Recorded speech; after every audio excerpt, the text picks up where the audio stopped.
మనం జనరల్‌గా under ground vegetables అంటే రూట్ వెజిటబుల్స్ ఏదైనా దుంపకూరలు గానీ అలాంటివి ఏవైనా ఉంటే మనము వాడుకొని పడేస్తూ ఉంటాం కదా! అలా పడేయకుండా మళ్ళీ మనం దాన్ని గ్రో చేసుకోవచ్చనమాట. అయితే కొన్ని మనము గ్రో చేస్తే దుంపలు వచ్చేస్తాయన్నమాట. అంటే మళ్ళీ మనకు కంప్లీట్ రూట్ వెజిటబుల్ వస్తాయి.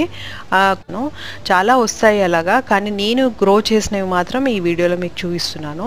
సో ఫస్ట్ వచ్చేసి మనము యూజ్ చేసుకోవాల్సింది క్యారెట్ అనమాట. మనం జనరల్‌గా క్యారెట్ కొంటాం కదా! క్యారెట్ కొన్న తర్వాత మనము పైన తలని ఇంకా కింద వేరుని కట్ చేసేసి దాని స్కిన్ తీసేసి వాడుతూ ఉంటాం కదా! ఒక్కొక్కసారి ఏమవుతుందంటే ఆ క్యారెట్‌కే దానికి ఒక చిన్న గ్రీన్ కలర్‌లోగా ఒక మొలకలాగా వచ్చినట్టుగా ఉంటుందన్నమాట. ఆ మొలక వచ్చేసి మనం కట్ చేసుకొని మళ్ళీ భూమిలో పాతిపెడితే దానికి మంచి ఆకులొస్తాయి. సో క్యారెట్ ఆకులు మనం వాడుకోవచ్చు. ఆకుకూరలాగే వాడుకోవచ్చు.